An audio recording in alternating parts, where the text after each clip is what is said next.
How certain speech communities can affect students' education, an ethnographic case study by Megan Tobiasen and Michelle Gilmore.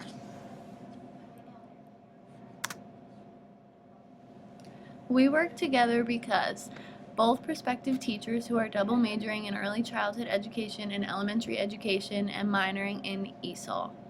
We also live very close to each other when we are at home and wanted to look at an area other than Maryland, especially Salisbury or Fruitland, to get more perspective on our topic. Backstory. We wanted more insight into how a speech community could affect the lives and education of the students living in a particular community. We really believe that with a supportive and culturally diverse speech community, students will thrive. We wanted to look at Westchester County, New York, because Shelley has never been there before, and I thought it would be very diverse in culture and speech. Introduction. For our ethnographic case study, we decided to choose the area where Megan lives, Westchester County, New York. We chose this area because we thought it would be a very diverse sample of the population since Westchester is so close to New York City. Interviewees. The two people we interviewed were Trisha, a 49-year-old Vietnamese woman who came to the United States when she was young. She is bilingual but is more fluent in English now. She works with Megan's mother at an a financial investment company in White Plains, New York. John, a 22-year-old recent college graduate who is currently living in Westchester County. He has lived in the same town and county his entire life with his parents. He just recently graduated from Manhattan College in New York City. Important finding. Linguistic/sociolinguistic. One finding from our sociolinguistic section was about prestigious careers and the language that comes with that. John was asked what careers he thinks are prestigious, and he answered by saying medicine or law.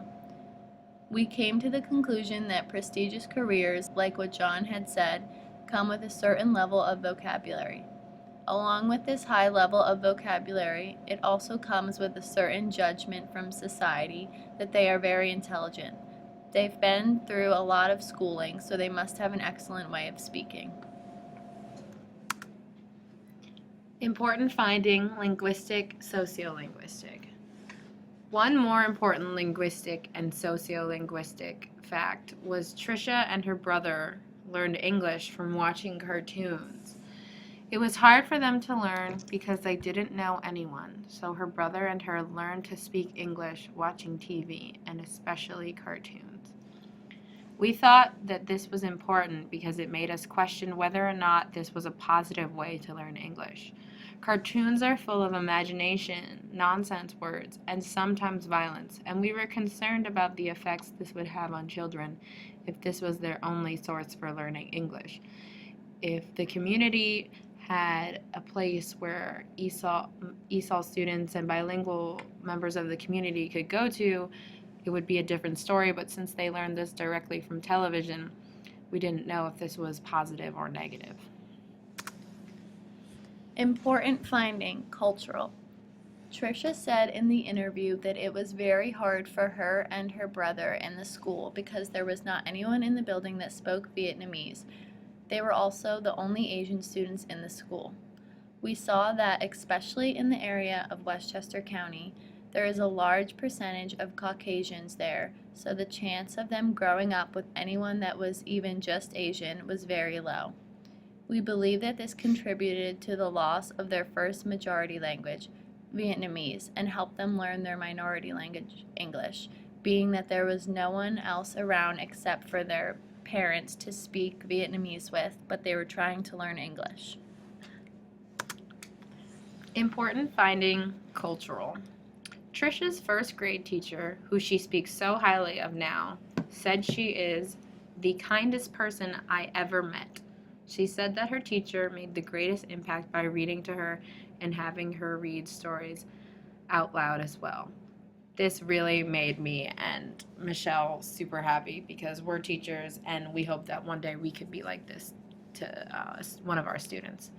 This was a time without ESOL programs in schools, and Tricia could have been put into special education classes because of her complete lack of the English language.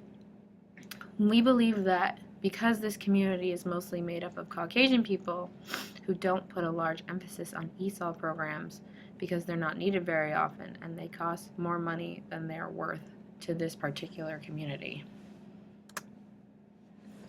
Reflections. One of the aspects of this case study we wanted to reflect on was we became more aware about the aspect of white privilege and expectations in the classroom because of these students knowing and being fluent in English, the majority language. We believe that teachers, parents, and students should become more aware of this fact, and when they see it, to say something or bring it to the attention of a person higher up. No one race should be above anybody else's. Reflections. Another aspect from this case study that we wanted to reflect on was how we need to be aware of all of our students' backgrounds and be flexible enough in our lessons and curriculum to include an ELL student's culture and language into what we need to be teaching. This would be helpful not only for the ESOL student, but for our other students to become more aware and comfortable with people that are a little different from them. Not only do we need to show our younger students about this particular aspect of our case study, but for older students who are parents in the community who are also bilingual, who may want to be taking night classes to learn English, to help their students, to help their kids and students learn English in schools as well. As teachers, we learned that as future educators, this case study has given us experiences and knowledge that make us better teachers, especially with ELL students. Interviewing Tricia gave us an insight on what it is like being a child of a different culture in a school full of people of the same race, culture, and language. The way she spoke about her first grade teacher inspired us to be a teacher that makes a lifelong impact on her students, as Tricia's teacher did. John made us realize not to favor a particular child or group of children in our classroom, because even he could realize that he was getting special attention while other students were not, and we don't want to be viewed that way, especially by our students, and we want to have equity in our classrooms. The end. We hope you've enjoyed our ethnographic case study because we sure have. The end.